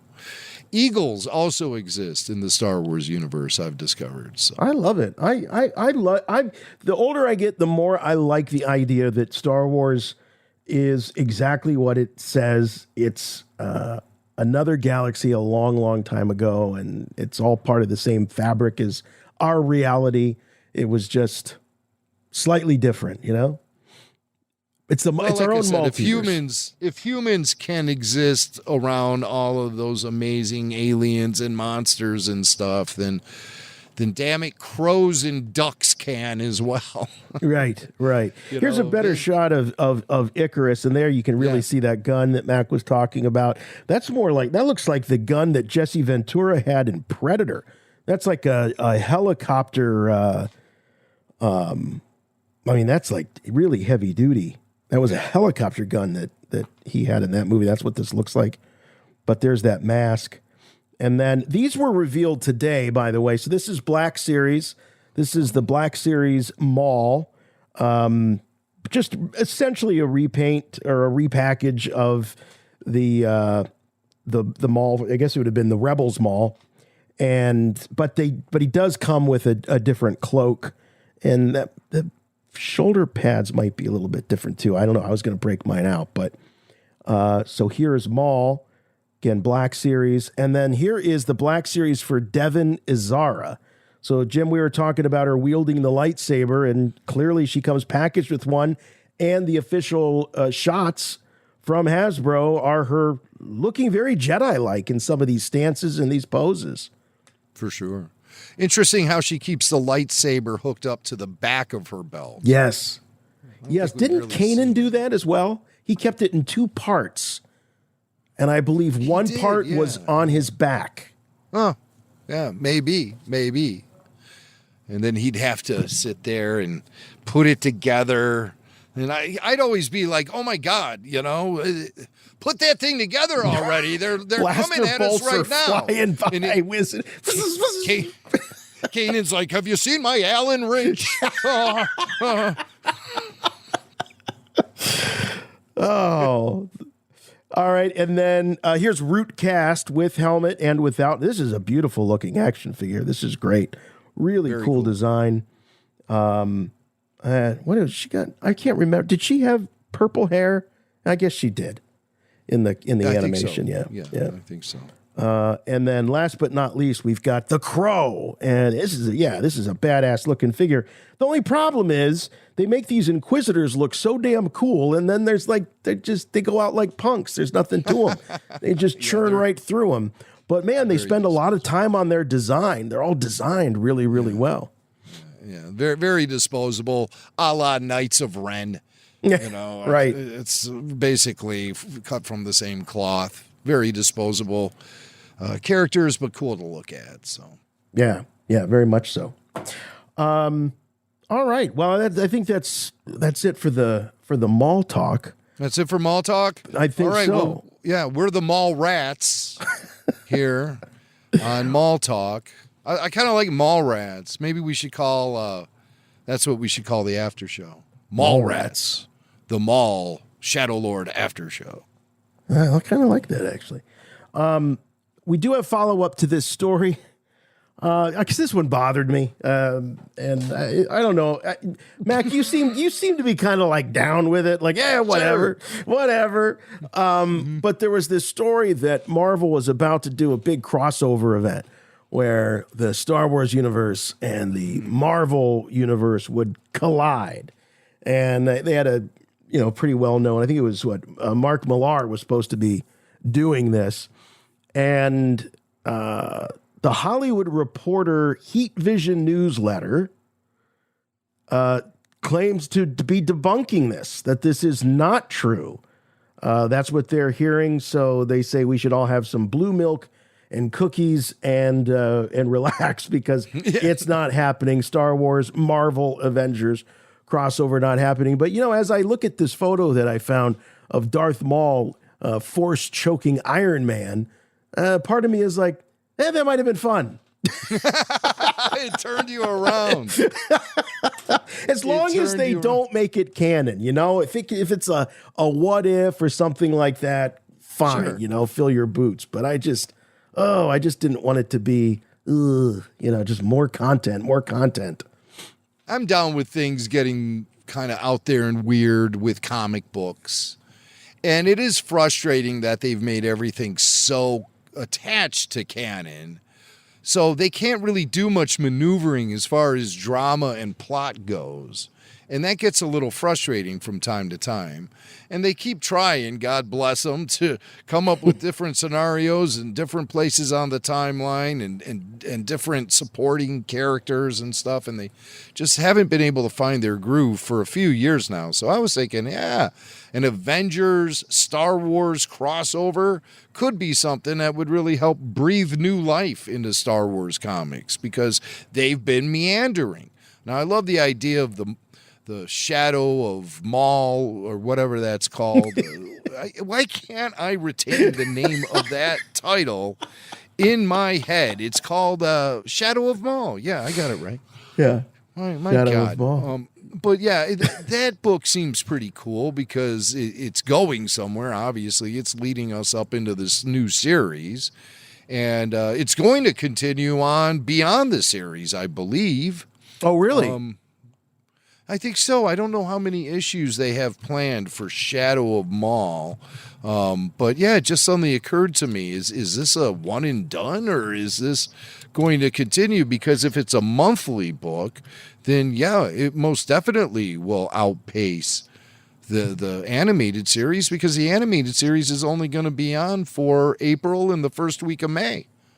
So all they have to do is release 3 issues and it's going to be outpacing the TV shows. Oh, I see. It's a 5-issue miniseries from what I'm seeing here.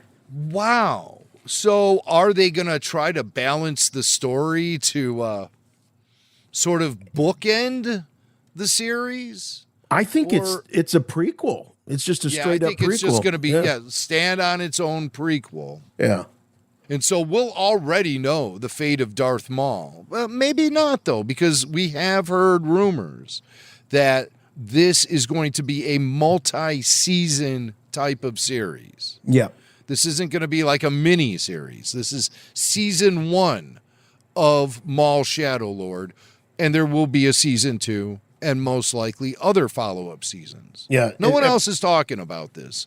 But we've heard that work's already underway on season 2. Yeah, I was just going to say that is what we've been hearing is that it's already in production. So season 2. Season 2 Maul. in production. Yeah. Not in production is a Marvel Comics Avengers Star Wars crossover. Not happening. Not in production. Something else not in production. Oh, boy. Here we are. Green Milk. Oh, we hardly knew you, Green Milk.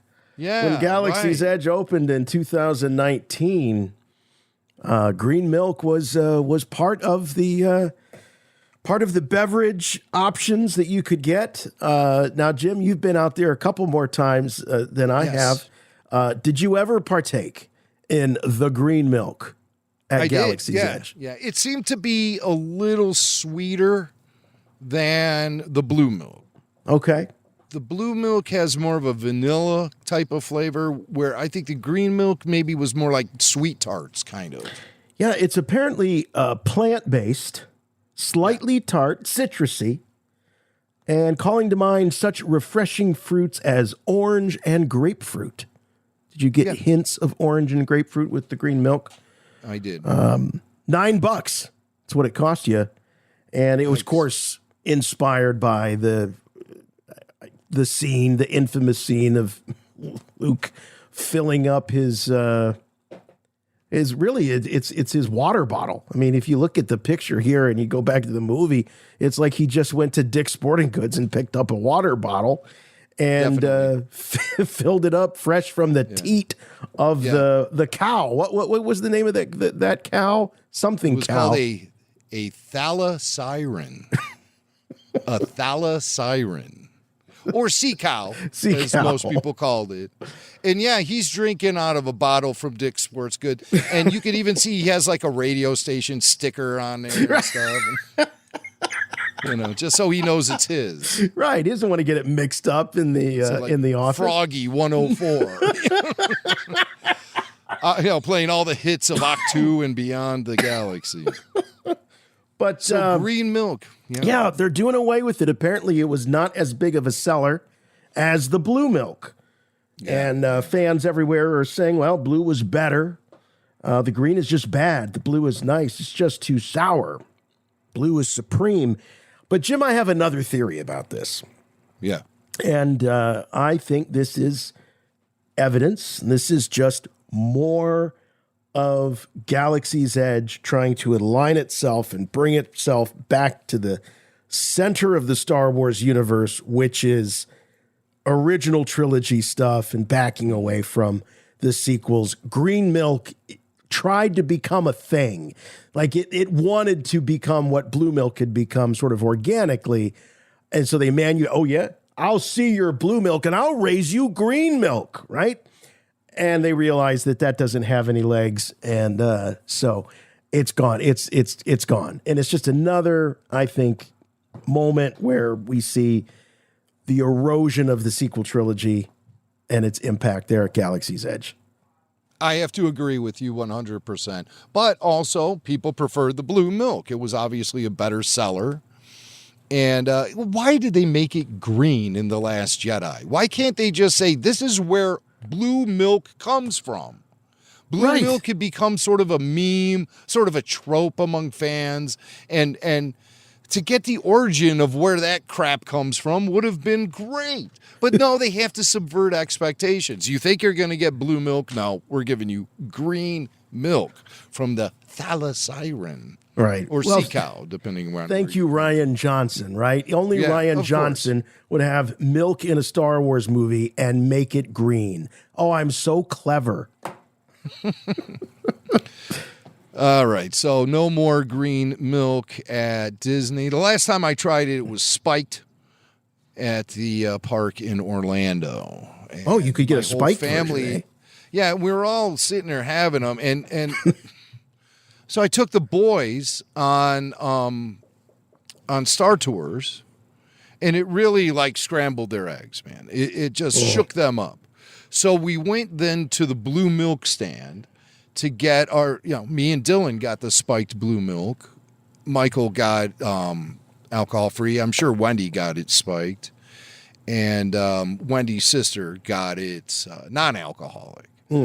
And Dylan ordered one, and he was just like, oh, I can't drink this. I'm not feeling good because of the Star Tour. Right. So I had 2 of them, like, real fast. And it was great, It was like, I don't know. I was like, wow, this is really good blue milk. And then Dylan's like, no, I'm starting to rally. I'm feeling better. So he goes and gets one. This time he got the green one. Oh, okay. Spiked. And he took a sip out of it, and he just looked at me. He looked more green than the green milk. So he handed it to me, and I'm like, a third one? And this is all like within 10 minutes. So now I'm flying high. Yeah. Let's go on Rise of the Resistance. I'm like, oh, and it's like 9:30 in the morning as well. Oh my gosh. Jeez. Yeah, lots of fun. Family fun to be had. And speaking of family fun, I have nerdy, dirty, and tasteless Star Wars jokes. All right. Written by our friend Christopher J. Sorrentino, along with John Saluga. And it's a hilarious book of Star Wars dirty jokes. Got one myself right here. Everyone has them close by, because in times like this, we really need a book like Nerdy, Dirty, and Tasteless Star Wars Jokes 4. And it's called 4 because it's the first one. In Star Wars tradition, the first one should always be Roman numeral 4. So on page 40, we have a joke here I'd like to share with the class. Mm-hmm. Did you know Luke milks thalasirens without their consent? How dare he? How dare he? Dairy? But I require full screen to show you the illustration here.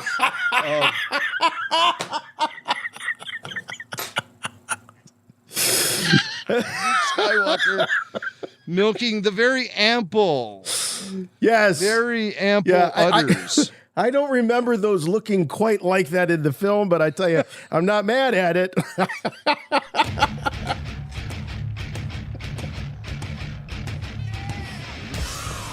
Ooh, coming right at you in IMAX here. Oh, man.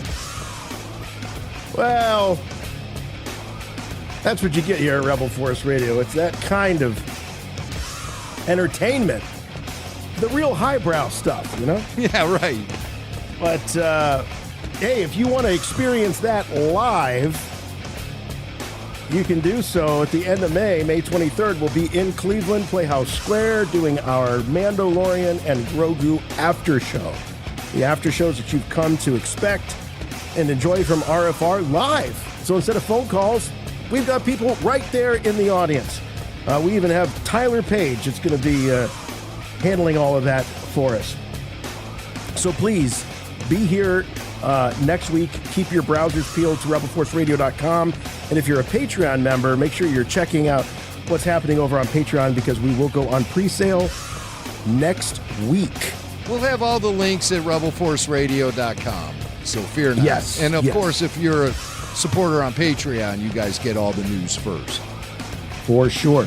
Speaking of Patreon, we'd love to have you join the fun over there. So that's patreon.com/RebelForceRadio, or head over to rebelforceradio.com, and you can click the Patreon button in the right rail, and boom, there you are. Weekly full show video, exclusive podcasts that you won't get anywhere else, and the best darn community of Star Wars fans you can find anywhere in the galaxy, far, far away, or right here in our own galaxy. You can also catch us on YouTube. Lots of great highlights and clips from Rebel Force Radio over there at youtube.com/Rebel Force Radio. So please do subscribe, please do like, and please do comment on the videos. And I see that's happening more and more. I love seeing that the comments are coming in on the videos. So tell us what you think.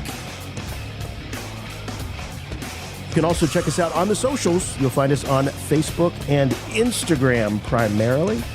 That's also another good way to catch up with us here at Rebel Force Radio. But above all else, rebelforceradio.com is the source for all things and everything RFR. So we love to have that support on Patreon, but if that's not in your budget, there is one other way that you can help us out here on Rebel Force Radio, and it costs you nothing, and that's just to keep doing what you're doing right now. Keep listening to this podcast, and please keep referring it to friends and people that you know that love Star Wars that might enjoy it. With the new Maul series, with Star Wars heading back to the movie theaters, there's never been a better time to get in with Rebel Force Radio. So please, if you can, make that referral. And if your podcatcher of choice, in addition to that subscription, allows you to leave us a review, we'd love to have those as well. We make it so easy. Just one small, simple rule, please. Make them good. All right, that's it for us this week. We will see you next week for more Rebel Force Radio. Thanks for joining us. Appreciate it. It's always great to hang out. See you next time. For RFR, I'm Jason. And I'm Jimmy Mack. And remember, The Force will be with you, always.